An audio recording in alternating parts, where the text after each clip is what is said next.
오전에 살펴볼 하나님의 말씀은 요한계시록 19장입니다.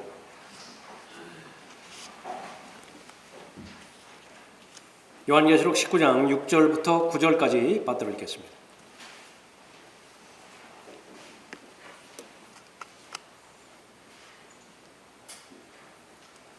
또 내가 들으니 큰 무리의 음성 같고 많은 물소리 같으며 굉장한 천둥소리 같은데 말하기를 할렐루야, 전능하신 주 하나님께서 통치하시는도다.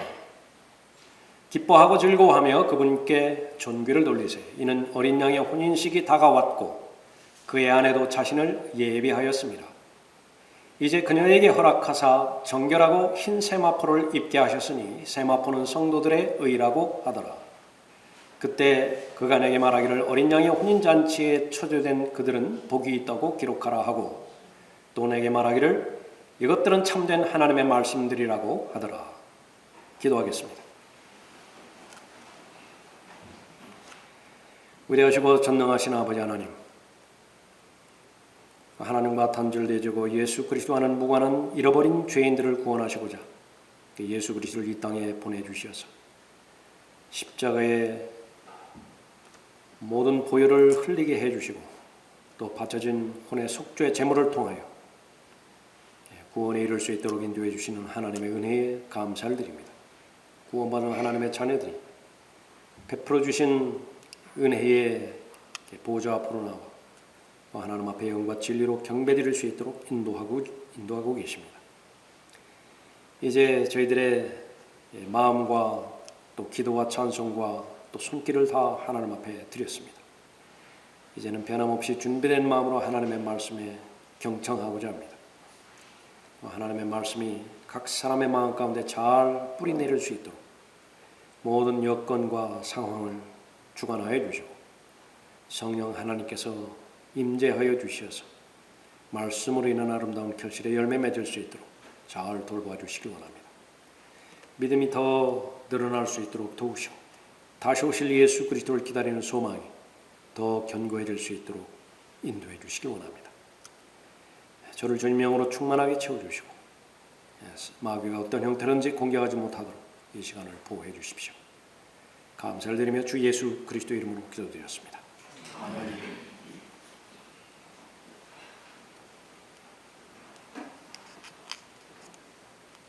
자, 오늘 설교의 제목은 어린 양의 혼인식입니다.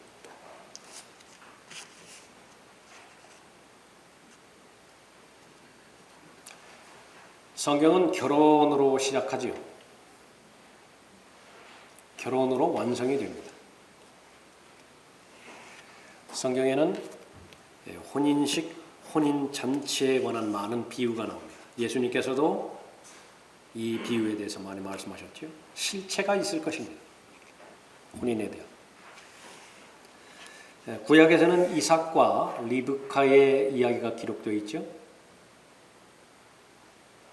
그것은 성경에서 말하는 결혼이 무엇인지를 그림으로 잘 보여주고 있는 것인데 역시 마찬가지로 그 결혼에 대한 실체가 있습니다. 솔로몬의 노래, 서로 사랑하는 두 사람 사이에 그 마음을 표현하고 있는 그런 그 부분으로 가득 채워져 있는 것인데 대화로 이루어져 있죠. 그 두 사랑하는 사람이 떨어져 있어요. 이제는 어린 양의 혼인식을 아는 상태에서 솔로몬의 노래를 처음부터 마지막까지 잘 읽으신다고 한다면 성경에서 그와 같이 그리스도인으로서의 마음의 상태를 잘 표현한 책이 과연 어디 있을까라고 그렇게 생각할 정도입니다. 솔로몬 왕은 나의 누이 나의 신부야 계속 반복하죠. 나의 사랑을 방해하지 말라고 서로가 고백합니다. 사랑은 죽음보다도 강하죠. 그것이 바로 오늘 본문에 나와 있는 어린 양의 혼인식에 관한 그런 예표입니다. 어린 양의 혼인식이 이제 다가왔습니다. 이는 어린 양의 혼인식이 다가왔고 그의 아내도 자신을 예비하였습니다. 실제로는 이 날을 기다리면서 살아가는 것이 그리스도인의 준비되는 삶이에요. 오늘 본 말씀은 다가온 것입니다. 마침내 그날이 왔어요. 마침내 결혼식이 다가온 것입니다. 요한계시록은 어린 양으로 가득 찬 책입니다. 이 어린 양의 혼인식, 또 어린 양의 혼인 잔치, 이 이름에서 말하는 것처럼 이 결혼식, 혼인식의 주인공이 신부가 아니에요. 신랑입니다. 그런 결혼식 보셨어요? 신랑은 신부에 비해서 들러리 격인데 아들이 주인공입니다. 아들에 대한 아버지의 계획이 마침내 완성되어지는 장면이에요. 에베소서 1장 3절 이후에 보면 세상의 기초가 놓이기 전에 아들에 대한 계획을 아버지가 세우십니다. 때가 되어 여자에게서 나게 하시고 율법 아래에 나게 하시죠. 지상에서의 계획을 다 이루십니다. 이제는 승천하셔서 아버지 보좌 오른편에 앉아 계시죠. 계속 기다리십니다. 아직 계획이 끝나지 않았어요. 그럼 그 계획이 완성되어지는 때는 언제인 것인가? 바로 어린 양의 혼인식입니다. 그러면 아들에 대한 아버지의 계획이 다 성취가 되어지는 거예요. 성경은 그런 책입니다. 결혼에 관한 책이에요. 예수 그리스도를 잘 알고 잘 믿는 것은 그분은 나의 신랑이십니다. 나는 그분의 신부예요. 그것은 직접적인 계시입니다. 비유가 아니에요. 다만 그 사실을 사람의 몸을 가지고 있는 이 상태에서 이해하는 데 한계가 있고 합리적으로 설명하는 데 한계가 있기 때문에 그래서 친절하게 하나님께서는 그 사실을 신비라고 말씀해 주신 것입니다. 그것은 신비예요. 교회에 대한 신비입니다. 어린 양의 혼인식으로 아들에 대한 아버지의 계획이 완성되어집니다. 어떻게 그 계획이 완성되어지는 것인가? 첫 번째로 사탄의 신부를 심판하심으로 인해서 아들에 대한 아버지의 계획이 완성됩니다. 6절 보십시오. 또 내가 들으니 큰 무리의 음성 같고 많은 물소리 같으며 굉장한 천둥소리 같은데 말하기를 할렐루야 전능하신 주 하나님께서 통치하시도다. 이제 완벽한 통치가 마련된 것입니다. 1절에 보십시오. 이 일들 후에 내가 들으니 하늘에서 많은 사람의 큰 음성이 있어 말하기를 할렐루야 구원과 영광과 존귀와 권세가 주 우리 하나님께 있도다. 이는 그분의 심판이 참되고 의롭기 때문이며 또 그분께서 그녀의 음행으로 땅을 타락케 한 그 큰 창녀를 심판하셔서 그의 종들의 피를 그녀의 손에서 갚아주셨기 때문이라고 하더라. 또 그들이 다시 말하기를 할렐루야라고 하니 그녀의 연기가 영원 무궁토록 올라가더라. 이후로부터는요 외치는 소리가 두 마디입니다. 할렐루야 하나님을 찬양하라라고 하는 히브리어죠. 그 다음에는 아멘이에요. 말씀하신 그대로 다 이루어졌습니다. 아멘, 아멘. 위에서 하나님 앞에 바칠 그런 음성은 할렐루야.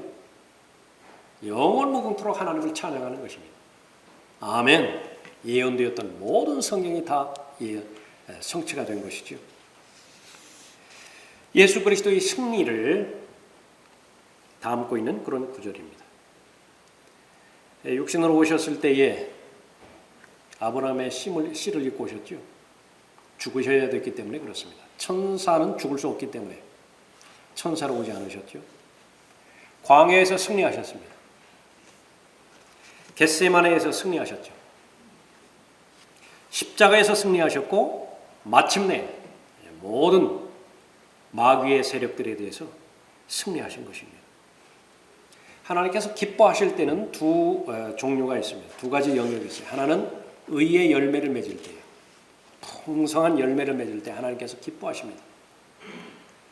그리스도인이 성령께 순종하고 성령의 인도하심에 가르침에 잘 따를 때에 그 결과로서 성령의 아름다운 열매를 거둘 수 있죠.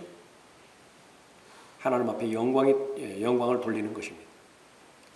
빈손 들고 하나님 앞에 나아갈 수는 없어요. 우리는 모두가 다 제사장들이기 때문에 영적인 재물들을 가지고 하나님 앞에 나아가는 사람이죠. 우선적으로 여러분은 입술의 열매를 통해서 또 하나님 앞에 영광을 돌리지요. 여러분의 진정한 기도를 통해서 또 하나님과 대화하죠. 성령의 인도하심을 받았다라고 하는 증거로서 성령의 열매를 맺을 때에 하나님 앞에 영광을 돌리는 것입니다. 또 하나는요, 하나님께서 기뻐하실 때는 죄가 심판받을 때예요. 죄의 근원은 마귀로부터 나오는 것이죠. 그 죄가 심판받을 때에 하나님께서는 기뻐하시는 것입니다. 사탄의 신부가 심판받을 때, 세상의 종교가 심판받을 때 하나님께서는 기뻐하세요.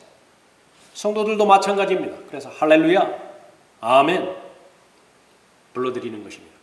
그러니까 이 부분이 전제가 되지 않은 상태에서 수없이 외치는 할렐루야는 뭐예요? 아멘은 도대체 뭐예요? 그것을 받으시는 신이 진정으로 창조주 하나님이세요? 만왕의 왕이세요? 죄가 심판받지도 않고 또 성령의 열매가 거치지도 않은 상태에서 그냥 믿습니다라고 부르는 할렐루야 아멘은 도대체 무엇이에요? 그러나 본문에서는 이제는 사탄의 신부가 마침내 심판받았고 이제는 그 결과 하나님께서 통치하시는 것입니다. 하나님의 나라는 하나님께서 통치하신다라고 하는 말과 동일한 말이에요. 하나님의 나라는 먹고 마시는 것이 아니라 성령 안에서 의와 화평과 기쁨이죠. 지금까지는 먹고 마시는 것이 여러분을 통제해왔다고요. 통치했어요. 그러니까 의식주가 여러분의 삶의 목표였습니다. 그러나 이제는 예수 그리스도 안에 들어왔을 때 그 의식주는요, 하나님께서 채워주신다고 약속해 주신 거예요. 이제는 성령 안에서 의와 화평과 기쁨이 여러분을 통치하시는 것입니다. 여러분의 마음을 가득 채우는 것이죠. 어린 양이 통치하는 것입니다. 어린 양의 혼인식. 마침내 아들에 대한 아버지의 계획이 완성이 되어집니다. 어떻게 완성이 되어지는 것인가? 두 번째로 교회의 구원을 완성함으로 아들에 대한 아버지의 계획이 완성됩니다. 교회의 구원. 이제 마침내 이루어지는 때가 어린 양의 혼인식이죠. 7절을 보십시오. 기뻐하고 즐거워하며 그분께 존귀를 돌리세. 이는 어린 양의 혼인식이 다가왔고 그의 아내도 자신을 예비하였습니다. 이제 그녀에게 허락하사 정결하고 흰 세마포를 입게 하셨으니 세마포는 성도들의 의라고 하더라. 어린 양. 성경이 시작되자마자 어린 양이 출현을 하죠. 아담이 범죄했을 때에 무화과나무 잎으로는 그 수치를 가릴 수 없어요. 어떤 동물이 희생되어야만 됐죠. 죽어야만 됐어요. 피를 흘려야만 됐어요. 그 가죽을 취해서 옷을 해입힌 것입니다. 범죄한 죄인들의 수치를 가리고요. 하나님께서 평가하신 거예요. 그러면 수치가 가려지는 거예요. 인간이 만든 자기 의를 가지고서는 수치가 가려지지 않아요. 그 죽은 동물이 어떤 동물이었는가 그 당시에는 몰랐지만요, 이제는 알아요. 어린 양이에요. 창세기 4장에서 아벨이 하나님 앞에 드려야 되는 그 제물, 하나님께서 직접적으로 선정하셨죠. 자기 양떼 가운데서 첫배 새끼들, 그 살찐 것, 그것을 하나님께 바친 것입니다. 하나님께서 그 제물을 받으셨죠. 하늘에서 불이 내려와서 불살라 몰물을 내서 받으신 것입니다. 예표로 나타났어요. 어린 양이. 예언되어 있죠.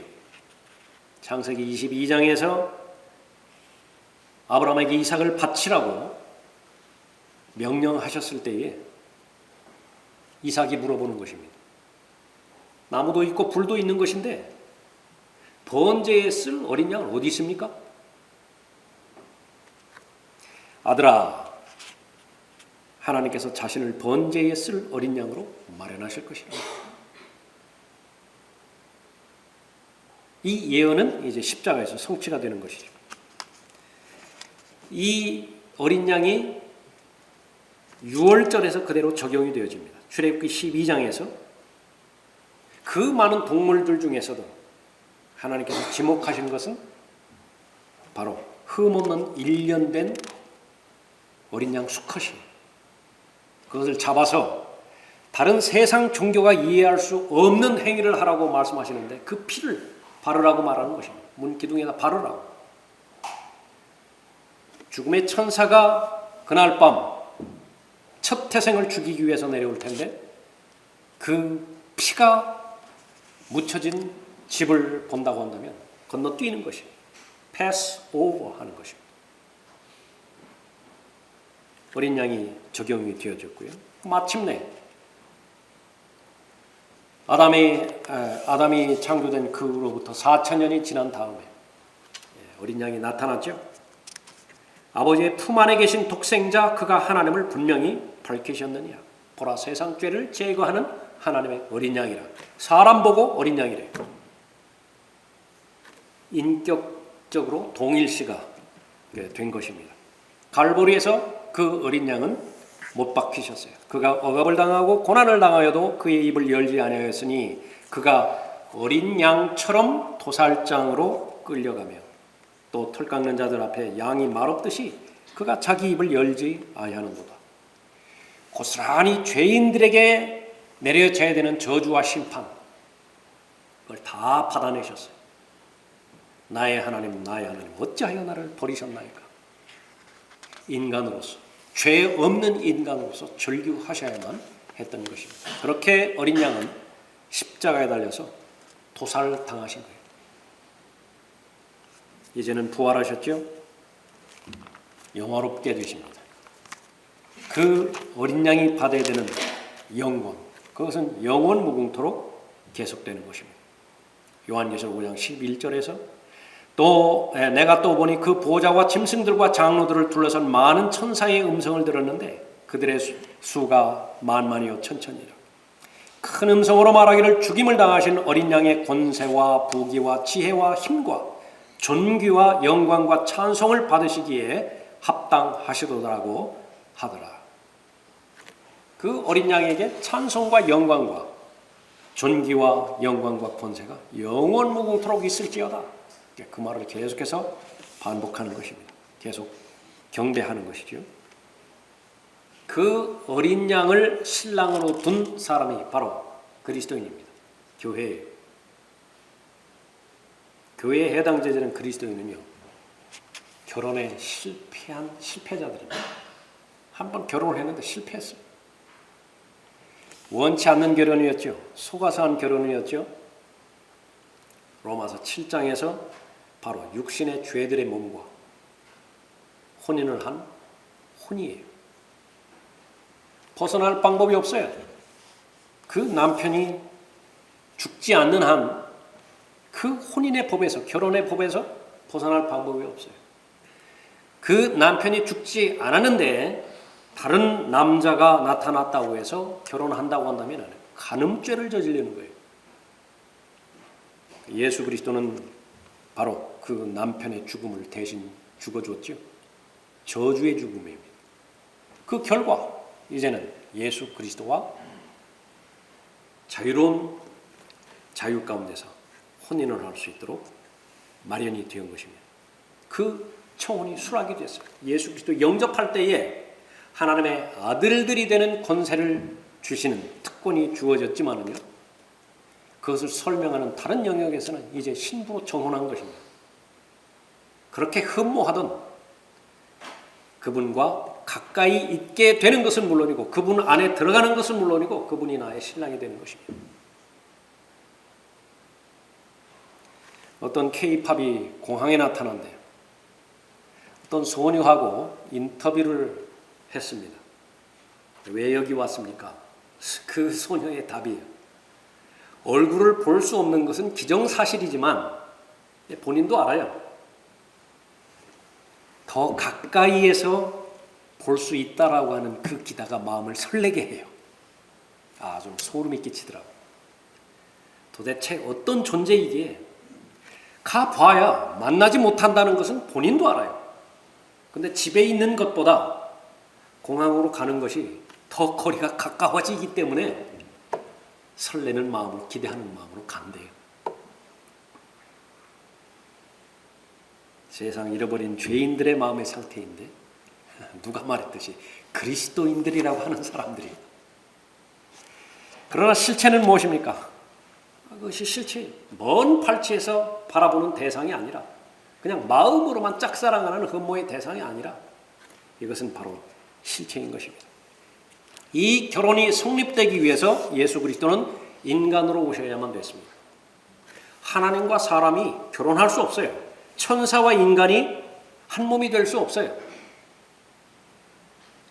이 결혼이 성립되기 위해서 예수 그리스도는 신부를 위해 죽어야 됐고요. 아담이 이브를 위해서 스스로 죽은 것처럼 아담은 속은 것이 아니에요. 신부를 위해서 죽은 것입니다. 한 몸이기 때문에. 이 결혼을 위해서요, 부활하시고 승천하신 다음에도 여전히 사람으로 계세요.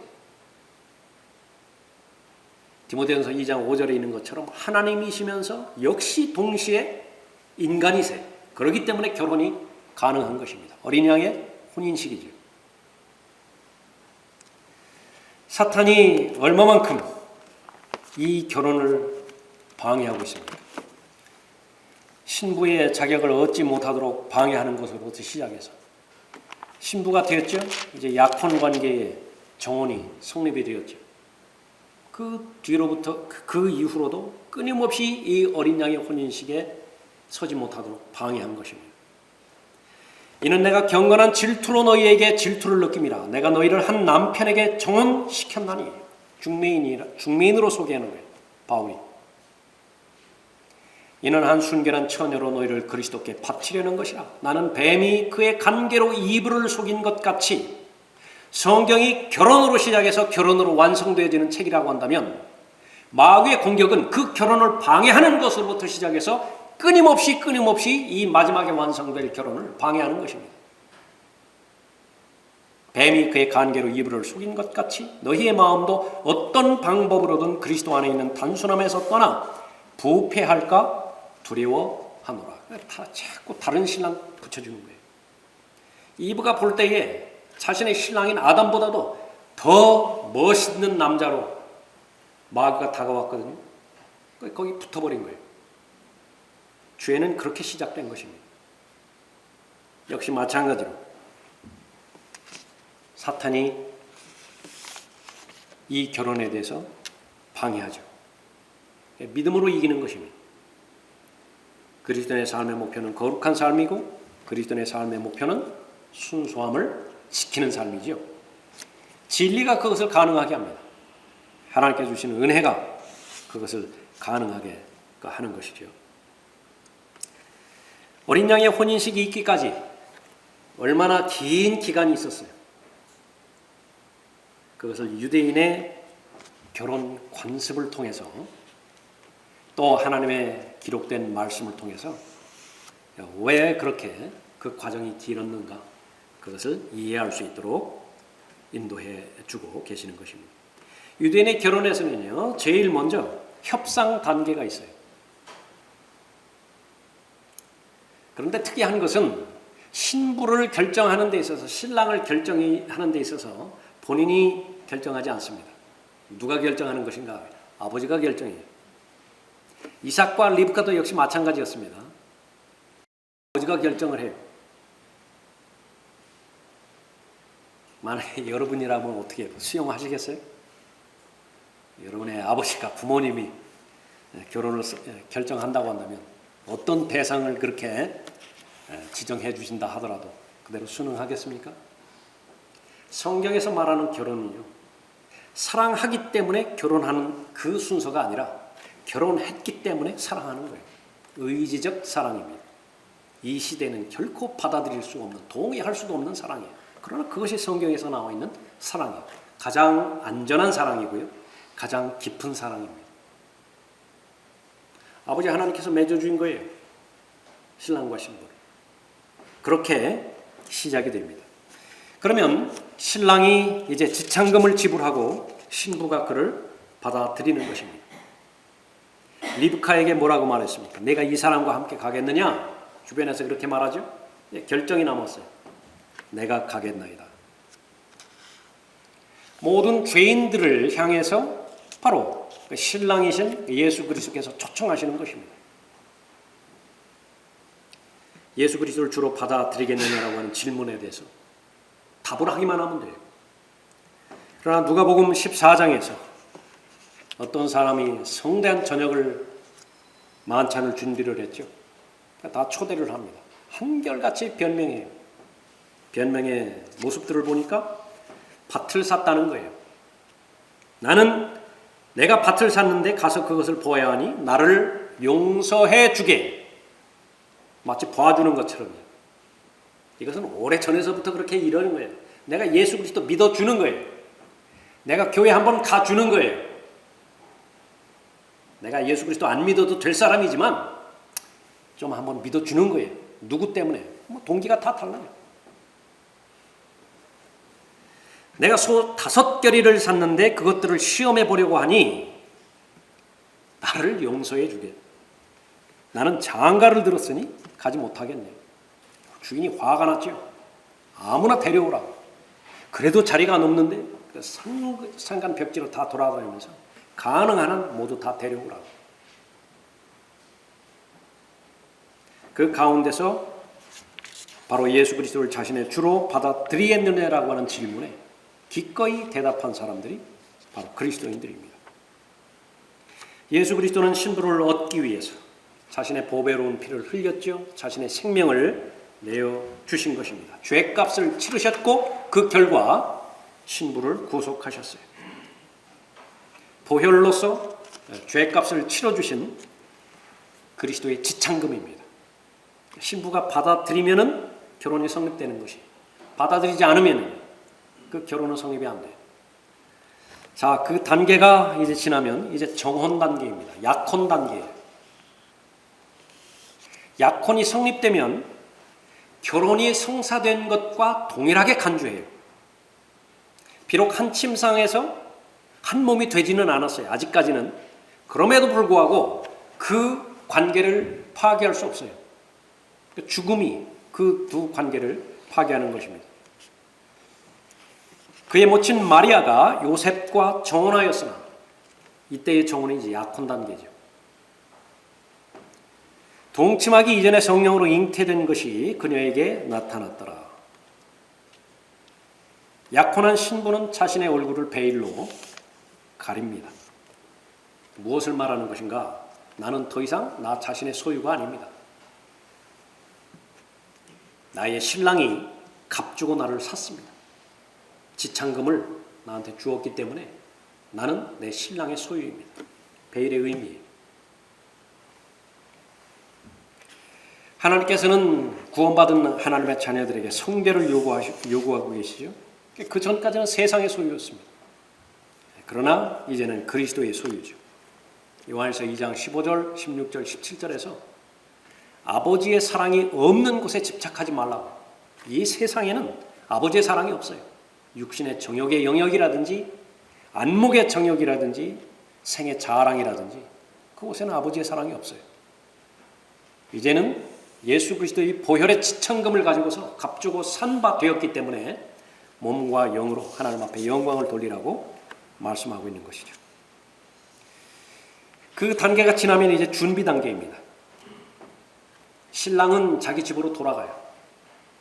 그렇게 해서 신부와 같이 살 수 있는 구체적인 준비를, 모든 것들을 다 준비합니다. 그 준비가 끝났는지 끝나지 않았는지 역시 마찬가지로 아버지가 결정해요. 아버지가 보았을 때 다 준비가 되어 있으면요, 그 아들에게 가서 신부를 데려오라고 말합니다. 신랑이 앞장서고요. 그 다음에 신랑 친구들도 대동하고 그렇게 해서 신부 집으로 가는 것입니다. 가서 신부를 취하고 이제는 같이 살 신랑의 집으로 인도하는 것입니다. 내 아버지 집에는 많은 저택들이 있느니라. 그렇지 아니하면 내가 너희를 말하였으리라. 너희에게 말하였으리라. 나는 너희를 위하여 처소를 마련하러 가노라. 이 요한복음 14장 2절 이후의 말씀이네요. 이번에는 요한계시록 19장의 관점에서 봤을 때 신랑이신 예수 그리스도께서 영원히 살 집을 마련하기 위해서 지금 가 계신 것이구나. 그렇게 받아들이시면 훨씬 더 가깝죠. 사실이고요. 내가 가서 너희를 위하여 처소를 마련하면 다시 와서 너희를 내게로 영접하여 내가 있는 그곳에 너희도 있게 하리라. 하나님께서는 이 지구를 거주지의 목적으로 창조하셨죠. 그러니까 살 곳을 중요하게 여기신다. 아담과 이브를 창조하셨을 때 어디에서 거주할 것인가? 거주지를 마련해 놓으셨어요. 이스라엘 역시 마찬가지죠. 하나님께서 선택한 민족이 어디에서 살아요? 가나안 땅이라고 하는 약속의 땅에 거주지를 마련해 놓으셨습니다. 신부 역시 마찬가지예요. 어디에서 살아요? 신혼방을 시작으로 해서 어디에서 살아요? 새 예루살렘이라고 하는 거주지를 마련해 놓으신 것입니다. 거기에서 끝나지 않습니다. 악한 자들을 바라봤을 때 거기에 합당한 거주지가 있다고. 지옥이라고 하는 거주지와 불못이라고 하는 거주지가 있다고. 타락한 루시퍼가 영원히 보낼 거주지가 따로 있는 것이에요. 그것이 분명한 현실일 때에 바로 예수 그리스도의 신부인 교회가 어디에서 영혼을 보낼 것인가? 그 거주지를 친히 구체적으로 물리적으로 마련해 주신 분이 실존하시는 바로 영으로 계시는 하나님이십니다. 예수 그리스도세요. 그것을 받아들이는 것이 바로 믿음입니다. 신부를 데려가는 단계가 있죠. 결혼 시점이 다다랐을 때에 이제 신랑 포함해서 친구를 신부 집에 보내죠. 신랑은 밤에 신부가 있는 곳으로 가는 것입니다. 교회에서는 이제 밤에 마지막에 올 것이라 모든 것이 준비가 되면은요, 그 신랑을 본 그 신부 측에서는요, 보라 신랑이 온다 그렇게 외치는 거예요. 신부에게 알리고 신부를 데려가는 것입니다. 휴거입니다. 휴거.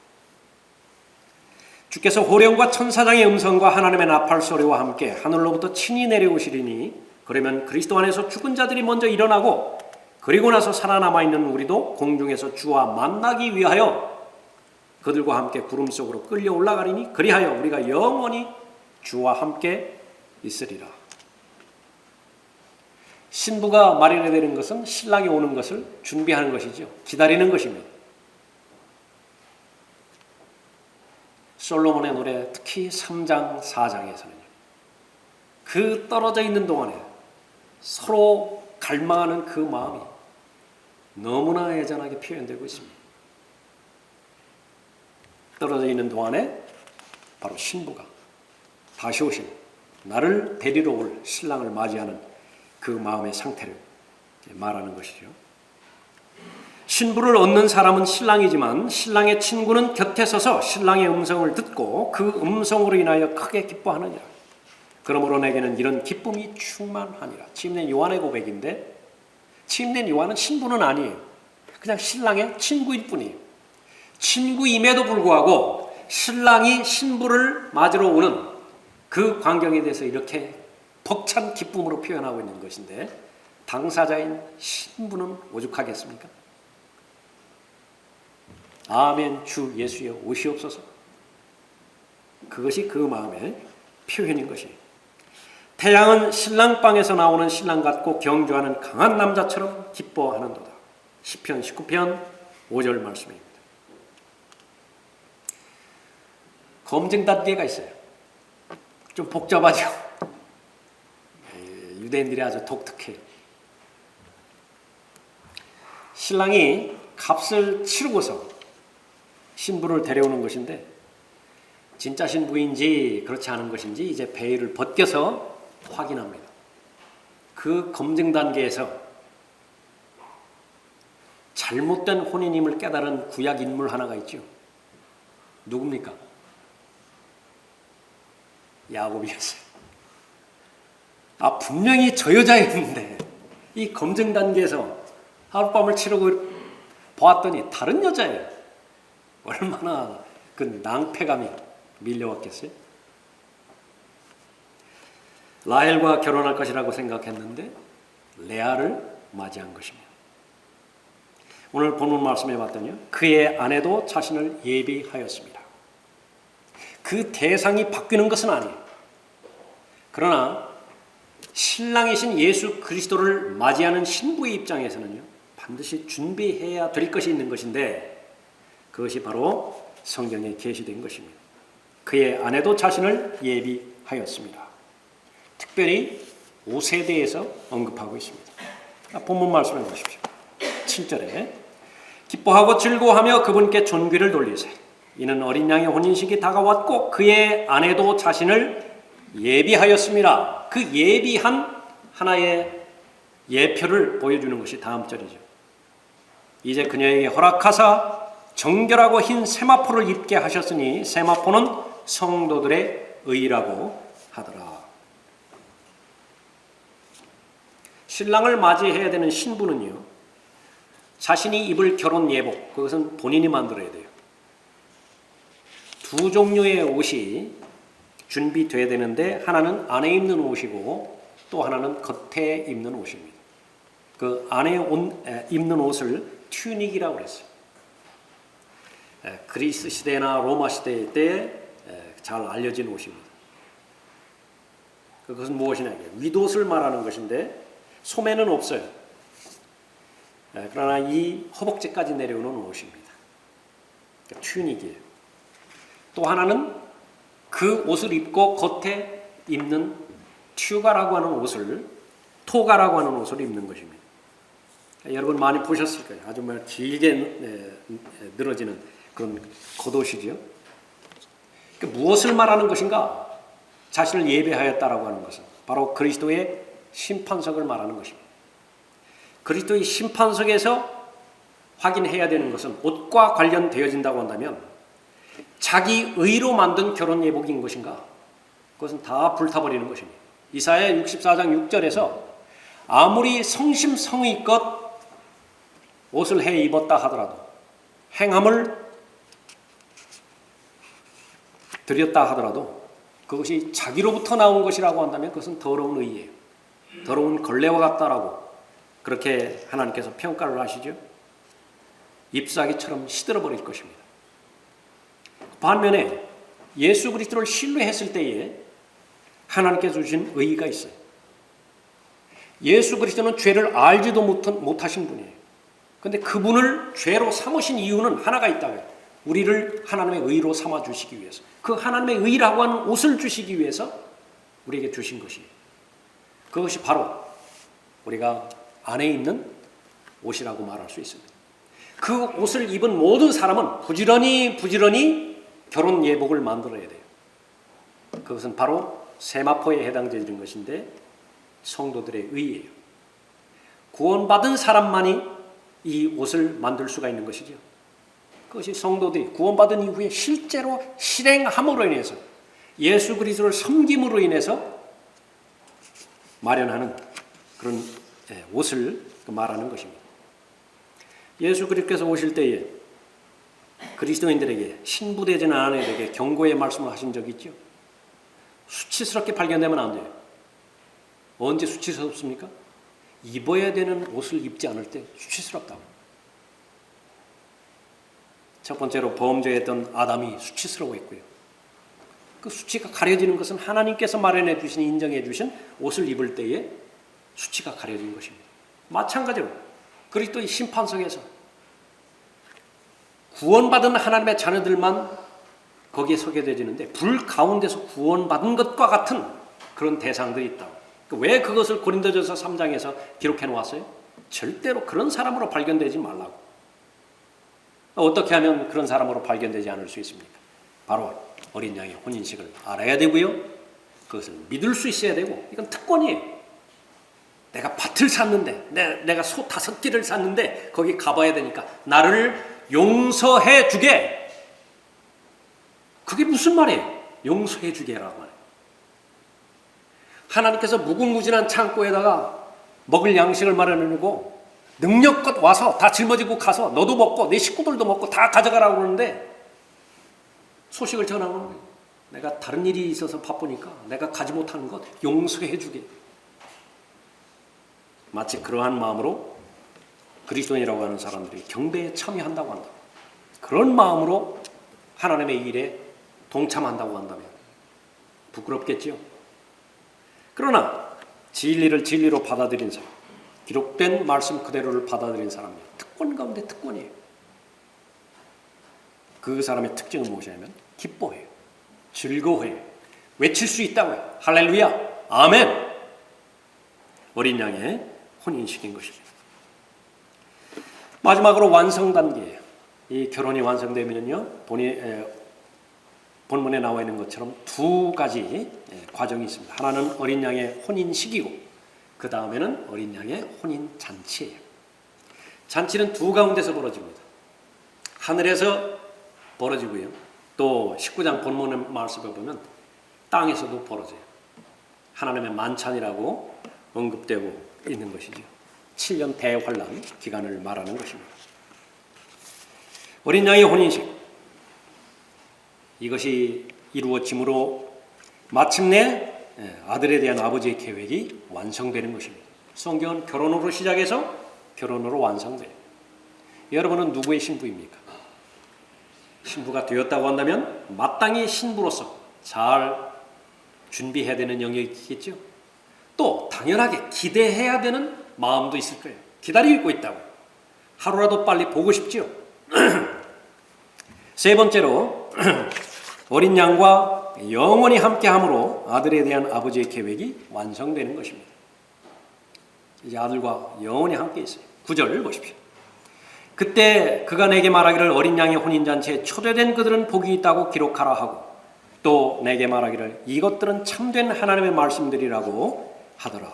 마침내 교회에 대한 예언이 이루어지는 것입니다. 예수 그리스도께서 십자가에 달려 돌아가심으로 인해서 그리스도의 몸이 이제 형성되었죠. 신부가 신부를 받아들일 준비가 되어 있는 것입니다. 최소한 2000년 동안에 계속해서 그리스도의 몸 안으로 들어가죠. 수는 다수인데 어린 양의 혼인식에 설 때는 또 단수로 서요. 우리는 다 이해할 수 없습니다. 그래서 신비예요. 예수 그리스도를 영접하면 모두가 다 남성이 됩니다. 하나님의 아들들이 돼요. 그런데 어린 양의 혼인식에서는 신부가 돼요. 다 이해할 수 없습니다. 신비예요. 그 결혼식을 향한 결혼에 대한 계획이 마침내 실현이 되기 시작해서 이리 올라오라 말씀하심으로 인해서 그리스도의 심판석을 거치는 동안에 모든 점과 흠, 그것은 다 정결하게 되어지는 것입니다. 가장 완전한 상태에서 어린 양의 혼인식에 들어가게 되는 것이죠. 1000년간 통치하는 것입니다. 바로 신혼여행이에요. 그렇게 긴 신혼여행 보셨어요? 그렇게 긴 약혼기간 보셨어요? 네, 그러나 어린 양의 혼인식에는요, 정혼기간도 그렇게 길었을 뿐만 아니라 신혼기간도 긴 거예요. 지상으로 오는 것입니다. 지상에서 와서 만왕의 왕이신 예수 그리스도와 함께 천년간 통치하는 거예요. 그 신혼여행이 끝나면 어디로 가죠? 본집으로 가야 되죠. 어디입니까? 새 예루살렘이에요. 아버지 하나님께서 만들어 놓으신, 사람의 손으로 짓지 않았어요. 새 예루살렘에서 영원 무궁토록 예수 그리스도와 함께 지내는 것입니다.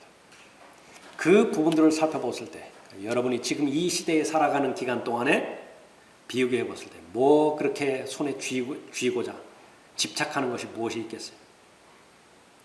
다 순간입니다.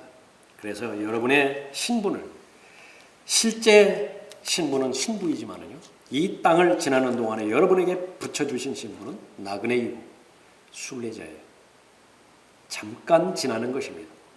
그러나 세상의 거의 대부분의 사람들처럼 목표가 없이 그냥 방황하는 것이 아니라, 시간만 보내는 것이 아니라 분명한 목표가 있죠. 신랑이신 주 예수 그리스도를 기다리고 있는 살아있는 소망 가운데서 이 세상을 살아가는 것입니다. 구원면의 말씀은 무엇입니까?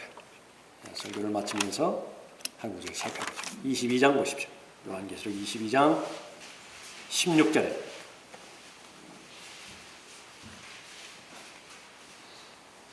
나 예수는 교회들에 관한 이런 일을 너희에게 증거하기 위하여 나의 천사를 보내었노라. 나는 다윗의 뿌리요 자손이며 또 빛나는 새벽별이라 하시니라. 또 성령과 신부가 말하기를 오라 하더라. 듣는 자도 오라 말하게 하고 또 목마른 자도 오게 하며 원하는 자는 누구든지 생명수를 값없이 마시게 할지어다. 이 대상에 여러분 포함되고 계십니까? 기도하겠습니다.